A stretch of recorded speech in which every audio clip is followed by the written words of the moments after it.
Search for you in all the way. I search for you in love, but I never find you. I never find you. You seek for me to worship you in truth, 'cause only you know me. I know that you know me. Springs of water welling up, eternity within my heart. Now I know I'm yours and you are mine. No longer seeking for my love, your healing brought me back to life. I freely come to say, here am I. Here am I, oh Lord. Here am I, oh Lord. Here am I, oh Lord. Here am I. Here am I, oh Lord. Oh Lord. Here am I, oh Lord. Oh Lord. Here am I, oh Lord. Here am I.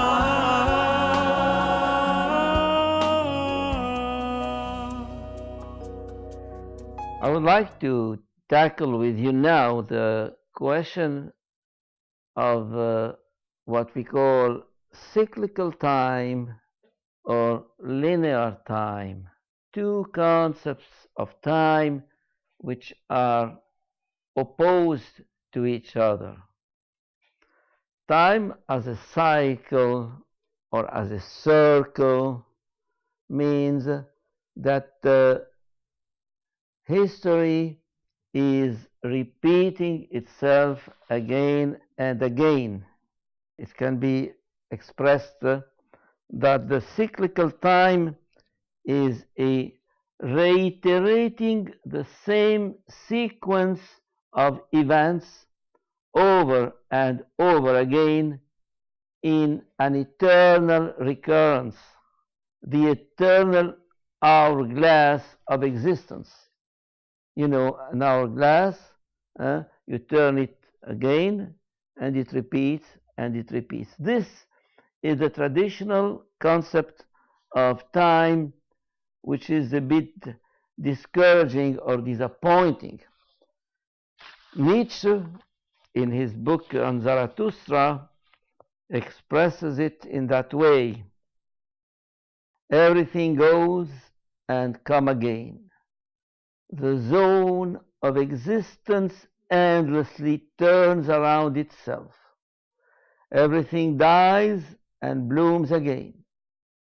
The cycle of existence goes on eternally. Everything breaks apart and assembles again.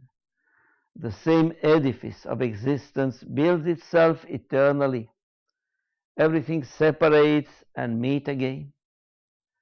The ring of existence remains eternally faithful to itself. This concept of time is the time of the countryside, of the countryman, of the primitive man. He sees the sun rising and starting again its course. And the best expression of this cyclical time can be found in the Bible itself, in what we call the book of Ecclesiastes, or Kohelet, as some people call it.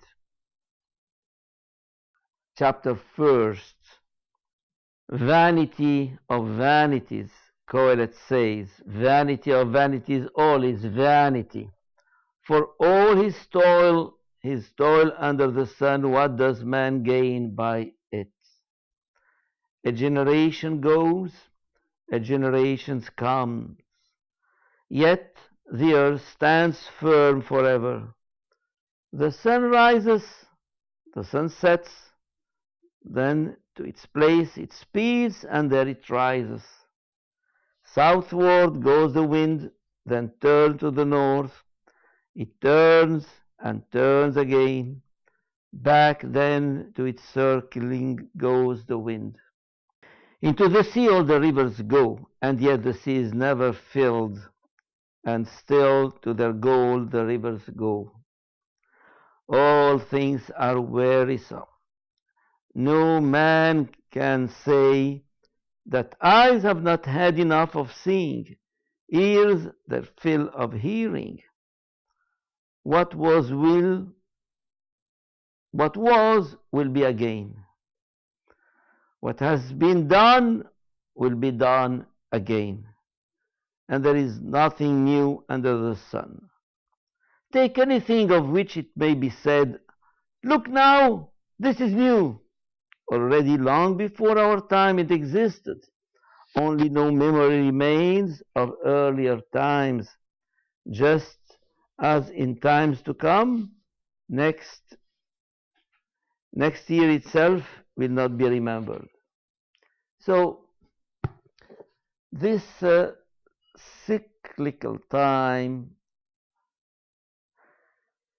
is very boring, discouraging, disappointing. But this is not our time. This is not the Christian time. Christian time is a linear time. It starts from Alpha to Omega, from the beginning to the end. And the in-between is not a static process, is a growing process, a developing process, an evolving process. Time is creative. Time is creative. The power of time is to create new things.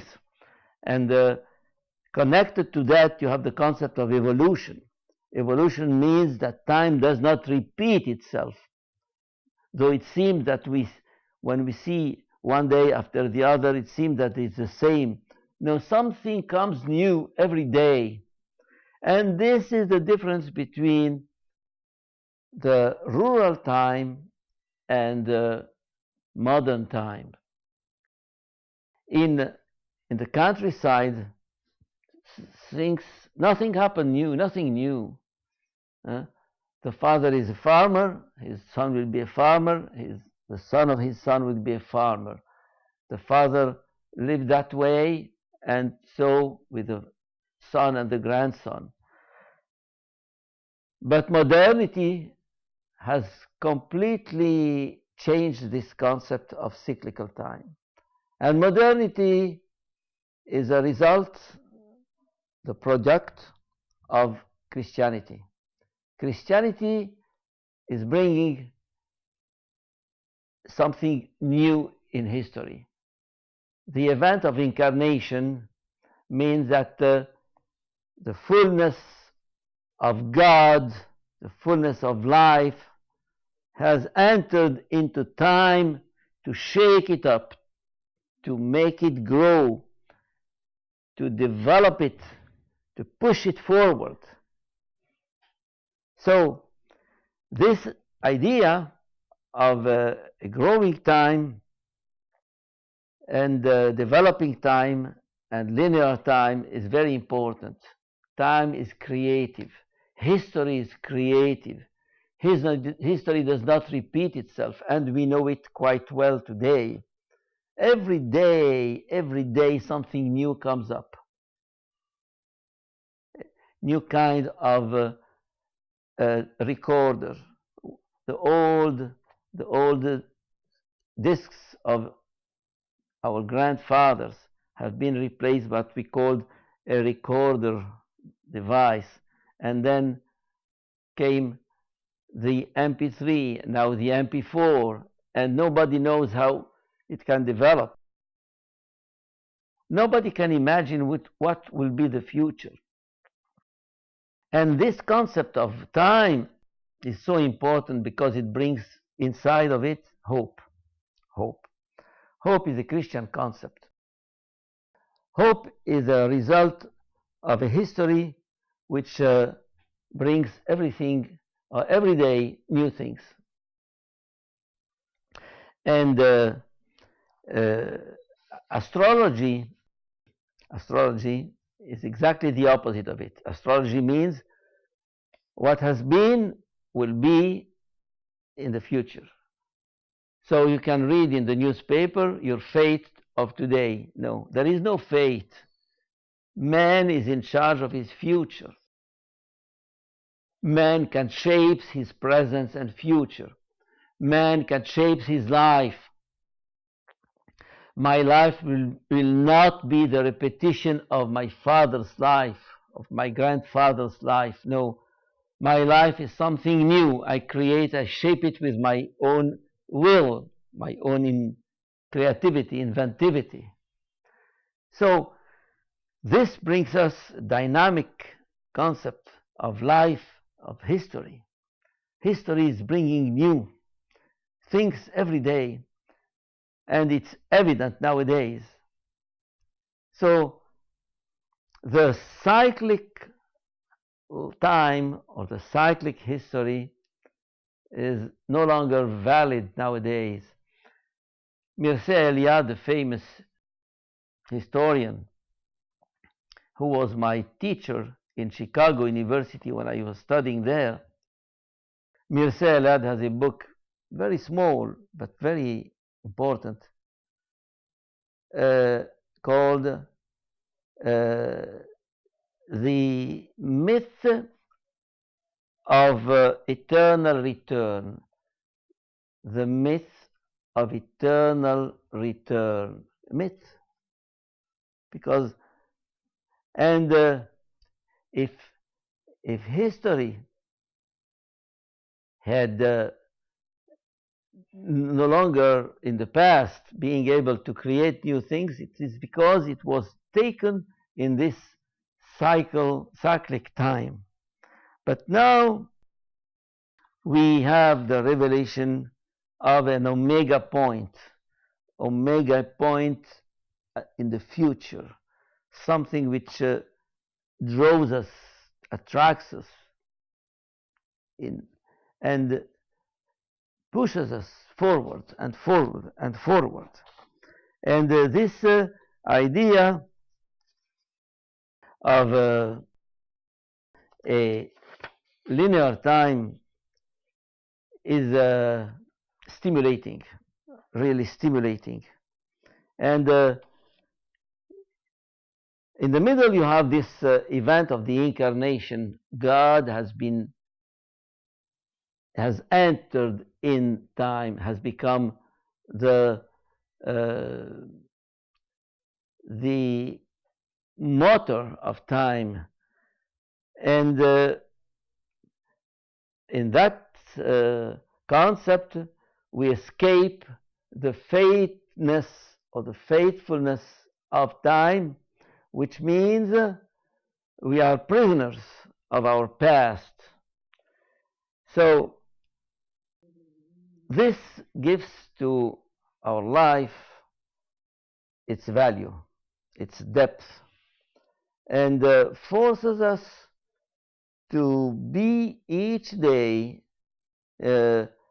creative of the day which we are starting, not just inheriting what we were. What I was, it's good. This was yesterday. But today, I can become new. I can invent my